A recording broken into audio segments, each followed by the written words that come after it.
一部高速電梯載住10幾個人由摩天大樓80樓向下行，突然成棟大樓停電，燈光熄滅，馬達失去電力，控制熒幕變黑。如果電梯只係靠馬達拉住，呢一刻橋箱係咪會沿住幾百米井道直接跌落地底？電影入面電纜一斷，電梯就會好似圓球一樣自由落體。有人甚至話要喺撞地前1秒跳起先有機會保命。但一部正常維護嘅現代曳人式電梯，從來唔係由一條鋼纜同一個通電馬達單獨吊住，佢有多條懸掛鋼絲繩或者承重帶，有對重平衡大部分重量，有失電即刻夾緊嘅機械抱閘，有獨立監察速度嘅限速器，有裝喺橋箱底部可以咬住導軌嘅安全鉗，井底仲有最後一層緩衝器。最反常識嘅係，停電唔係令制動器放開，恰恰相反，電力存在時，電池裝置先將制動器拉開，一旦失電，彈簧就會自動將摩擦片壓返落制動輪或者制動碟，令電梯停低。所以停電、失控、超速同所有懸掛裝置同時失效係3種完全唔同嘅情況，每一種情況都由安全鏈唔同一層接手。今日我哋就由電梯機房一個曳引輪開始，沿住鋼絲繩、對重抱閘、限速器、安全鉗同導軌一路向下，睇清楚點解大樓停電時電梯多數只會停喺樓層之間，亦睇下真正要令橋箱自由墜落，究竟要有幾多層保護同時失效。首先講最常見嘅曳引式電梯，井道頂部或者旁邊有一部曳引機，核心係電動機、曳引輪同機械制動器，幾條鋼絲繩繞過曳引輪，一端連住電梯轎箱，另一端連住對重。曳引輪表面有繩槽，鋼絲繩被轎箱同對重兩邊張力壓入繩槽，靠摩擦力傳遞驅動，馬達令曳引輪轉動，鋼絲繩就帶住轎箱同對重向相反方向移動。電梯上升時對重下降，電梯下降時對重上升。對重唔係同轎箱一樣重，亦唔係越重越安全。常見設計會平衡空轎箱，再加一部分額定載荷，令電梯喺日常載客範圍內，馬達唔需要每次提升整個轎箱重量，只需要克服兩邊差額摩擦同加速度。去到幾百米高井道，鋼絲繩本身重量都唔可以再忽略。轎箱喺頂樓時，一邊懸掛繩長，另一邊短；去到底樓，重量分佈就倒轉。高速電梯會使用補償繩或者補償鏈連接轎箱同對重下方，平衡隨高度改變嘅懸掛重量，令曳引力同馬達負載保持可控。呢啲補償裝置同隨行電纜一樣，都要喺長井道內穩定移動，唔可以大幅擺動或者纏住其他設備。大樓風擺、氣壓變化同高速運行造成嘅氣流，全部都會影響高層電梯設計。如果橋箱入面人比較少，對重一邊可能更重；如果橋箱接近滿載，橋箱一邊就可能更重。馬達有時係拉升橋箱，有時反而係控制較重，一邊下降，並將能量經再生驅動送返大樓電網或者變成熱力消耗。呢度已經可以拆穿停電一定向下跌嘅想象。如果所有制動都消失，系統會向邊邊移動，要睇橋箱實際載荷同對重關係。空橋箱甚至可能有向上加速趨勢。安全系統唔可以只防向下超速，現代高層電梯亦會監察同限制非預期移動同相關方向風險。但正常停電時，最先動作唔係安全鉗，而係曳引機抱閘。抱閘通常使用彈簧施加制動力，再用電磁鐵或者電動釋放裝置將佢打開。電梯收到運行指令，控制器先確認門鎖安全回路、位置同驅動系統正常，再通電釋放抱閘，同時由馬達建立扭矩。到達樓層，馬達將轎箱減速到接近0，抱閘先重新夾緊，將系統保持喺停止位置。一旦大樓電源突然中斷，釋放抱閘嘅力量消失，彈簧自動壓緊摩擦面。呢種設計叫失效安全，控制能源失去，裝置會走向較安全嘅制動狀態，而唔係保持開啟。抱閘亦唔只係停車，只有掛住轎箱嘅泊車掣，佢要喺指定載荷同狀態下提供足夠制動力、摩擦片厚度、彈簧壓力、制動面油污、開閘間隙同動作時間都會影響結果。如果制動面沾到油，摩擦力可以大幅下降；如果電池釋放機構卡住，失電後彈簧未必可以完整壓合；如果間隙調整錯誤，抱閘可能拖住行車或者夾得唔實。現代控制會監察制動器接點同動作狀態，但機械檢查仍然無法由軟件取代。某啲高速電梯使用2組制動單元或者具備制動冗餘，目的係避免一個摩擦部件失效就失去全部保持力。不過實際結構要按型號同當地規範判斷，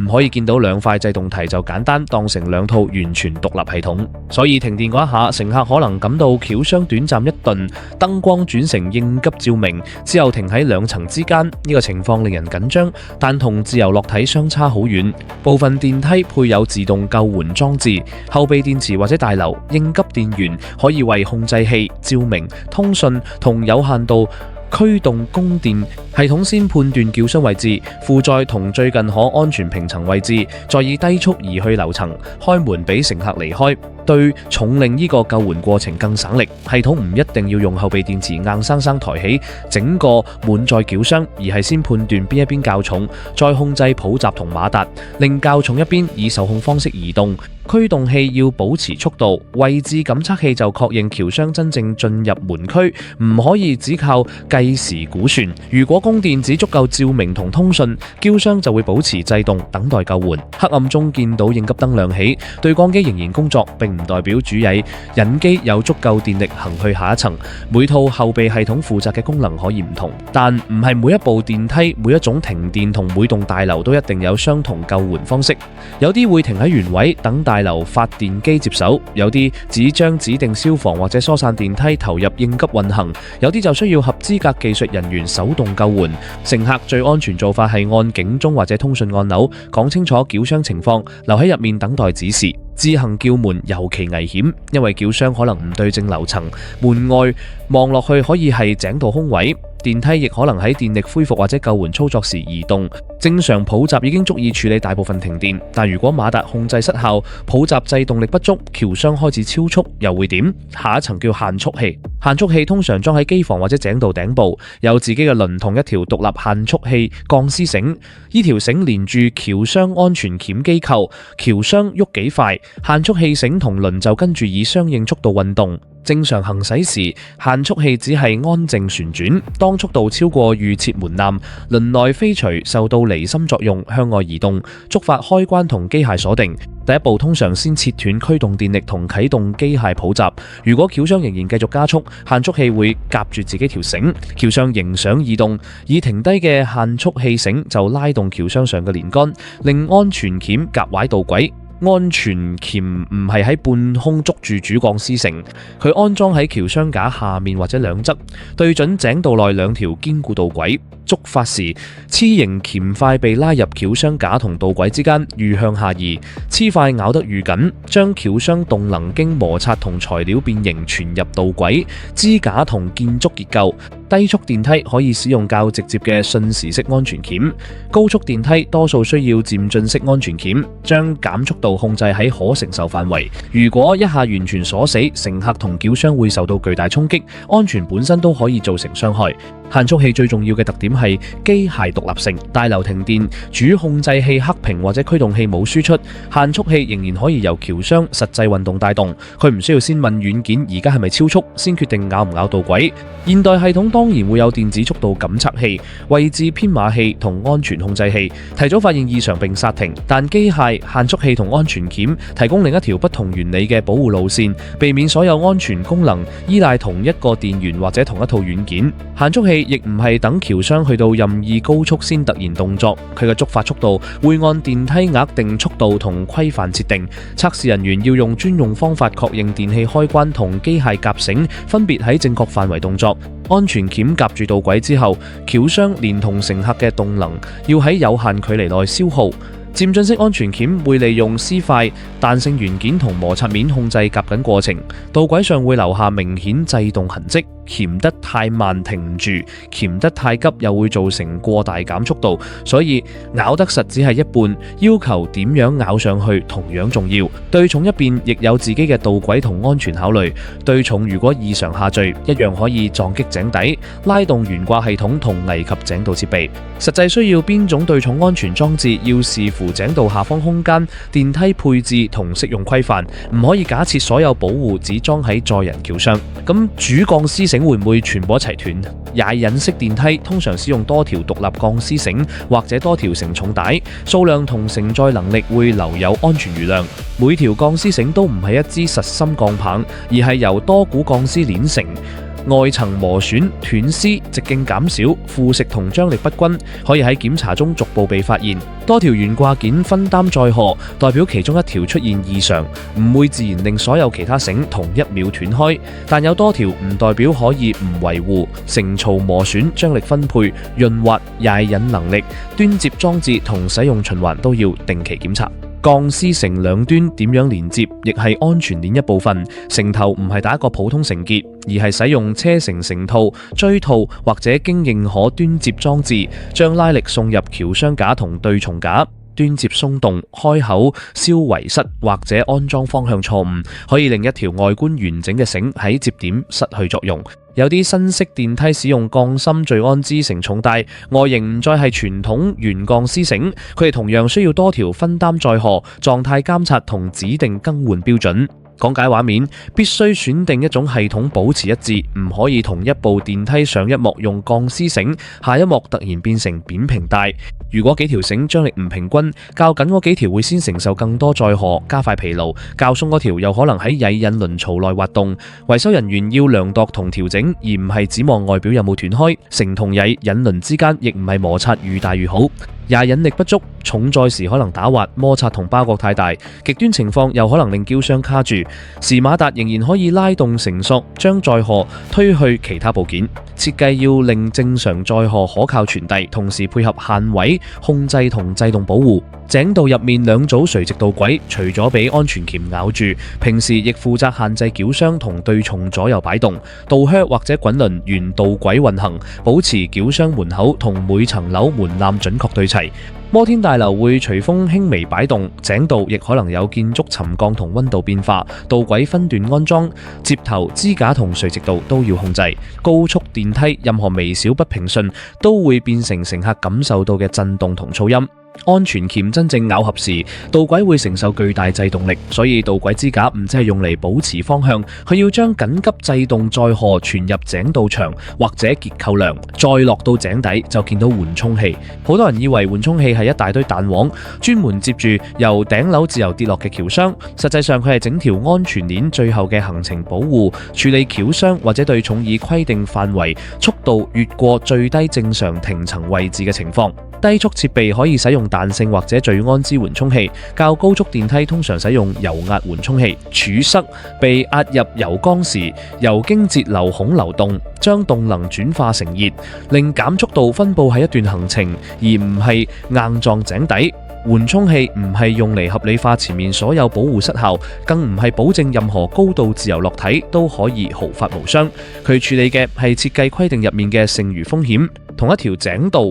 仲有上下終端限位、門鎖、安全回路同位置監察。電梯每一層有層門，橋箱自己亦有橋門。層門唔應該喺橋箱未到位時隨便打開，橋箱亦唔應該喺門未確認鎖好時高速運行。門鎖接點會串入安全回路，任何一個關鍵位置斷開，控制器就唔允許正常開車。呢個設計解決嘅唔係墜落，而係另一種更常見嘅嚴重風險。橋箱同樓層未對正，人已經接近打開嘅井道口，或者電梯喺門開住時突然移動。所以一部電梯嘅安全唔可以只用有冇防墜鉗衡量，速度、門位置、制動、懸掛、對重同救援通訊，各自防止唔同事故。門區保護仲包括平層、準確度同非預期橋箱移動監察。橋箱停低開門時，如果抱閘或者驅動系統令橋箱慢慢離開樓層，門口就會形成高低差，甚至剪切危險。控制系統會監察位置同制動狀態，發現橋箱喺門開住時異常移動，就要觸發額外停止措施。呢種事故同高速墜落完全唔同，但對乘客更難察覺。安全設計唔可以只防最戲劇化嘅一條鋼纜斷裂，亦要防低速短距離發生喺門口嘅危險移動。安全鏈亦有先後次序。控制器同驅動器先用正常減速停車，失電或者控制異常，機械抱閘接手，速度仍然超標，限速器觸發安全鉗，接近井道底部仍有剩餘速度，緩衝器吸收最後能量。每一層都唔應該被日常使用。安全鉗一旦真正動作，通常需要技術人員檢查導軌、鉗塊、橋箱架、限速器同觸發原因，唔係簡單按重設掣就繼續載客。呢套系統點樣知道自己到關鍵時刻一定有用？答案係測試同維護。維修人員會檢查抱閘、摩擦面、彈簧、動作、行程同制動能力，測試限速器、觸發速度同開關，檢查安全鉗連桿有冇卡死，量度懸掛繩磨損、直徑同張力，確認緩衝器、油位、伏位同井底環境。測試唔只係空車按幾次掣，按設備同規範要求，技術人員會用指定載荷驗證制動、平層、曳引同安全裝置，亦會檢查終端限位，喺轎箱超過正常行程時，能否逐級切斷運行。測試完成後，要恢復所有接線、護罩同正常模式，再確認電梯唔會帶住測試旁路投入服務。大樓管理亦係系統一部分，停電時邊組發電機供應、邊部電梯、消防員點樣接管、乘客通訊去到邊個控制室、困梯救援由邊間公司負責，都要預先安排。單靠井道入面機械安全解決唔到幾十部電梯同時停低後嘅人員疏散。真正救援時，技術人員會先確認轎箱準確位置、入面人數、制動狀態同井道有冇煙、水或者其他危險。之後隔離電源，防止系統突然恢復自動運行。再按設備程序，利用救援控制、手動盤車或者指定裝置，將轎箱移到安全門區。盤車唔係鬆開抱閘，任由轎箱滑行，對重同載荷邊一邊較重，決定系統想向邊喐。技術人員要控制制動、釋放幅度同移動速度，逐步確認平層標記。未受訓人員如果喺機房直接撬開抱閘，轎箱同對重可能突然移動，將一次普通困梯變成失控事故。到轎箱真正進入門區，救援人員先使用專用鎖匙同程序打開層門，乘客跨出時要確認轎箱同樓面高差，頸道口亦要有人控制。呢啲步驟睇落繁複，目的係確保救人唔會繞過原本保護乘客嘅門鎖同制動系統。火警情況更加唔同，普通乘客唔應該見到大樓起火就自行搭電梯逃生，因為火警可以影響供電、井道煙氣、樓層門區同消防操作。部分大樓設有消防員電梯或者經特別設計嘅疏散電梯，有受保護電源、前室、排水同控制模式，但佢哋必須按大樓消防方案使用，唔可以將所有電梯一概而論。井道、灰塵、油污、腐蝕、裝修碎屑同滲水都可以影響機械部件。安全裝置設計得再好，如果長年冇測試，真正需要時就只剩下紙面保護。另一個風險係有人喺維修或者施工期間繞過安全裝置。1994年，美國職業安全健康管理局調查過一宗電梯施工事故，當時轎箱架仍未接上永久懸掛系統，限速器亦未完成穿繩並投入運作，臨時制成失效後，平台由高處墜落。呢種事故唔代表正常載客電梯會發生同一件事，反而說明一個重點：安全鉗要靠完整限速器繩同正確程序先可以動作。施工中未完成嘅電梯唔等於已經投入服務，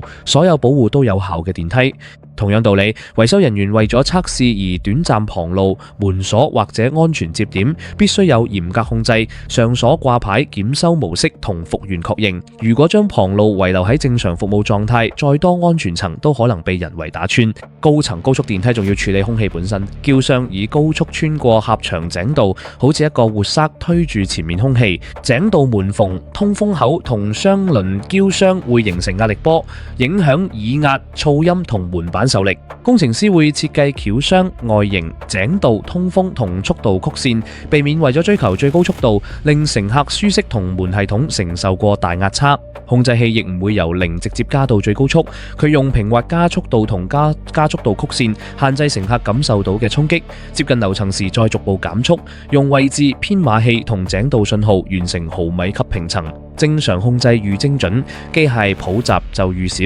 需要用摩擦硬停。運動中翹傷、磨損同發熱亦會降低。咁液壓電梯又點？低層建築常見液壓電梯，利用油泵將液壓油推入油缸，儲塞托起橋箱。下降時唔係馬達反轉拉低，而係控制閥放油反油箱，由橋箱重量令儲塞下降。佢未必使用同曳引式完全一樣嘅對重同懸掛方式。停電時泵停止，正常關閉嘅閥門會阻止油液任意流走。部分系統有後備下降功能，將橋箱以受控速度放到樓層。油管破裂、閥件失效同儲塞問題就由液壓安全裝置同相關規範處理。所以講電梯點解唔會跌，一定要先講清楚係曳引式定液壓式。今集主題係摩天大樓高速曳引式電梯，唔可以將兩種結構嘅保護裝置混成同一幅圖。而電影最中意講嘅撞地前跳起又有冇可能？如果橋箱真係以高速向下，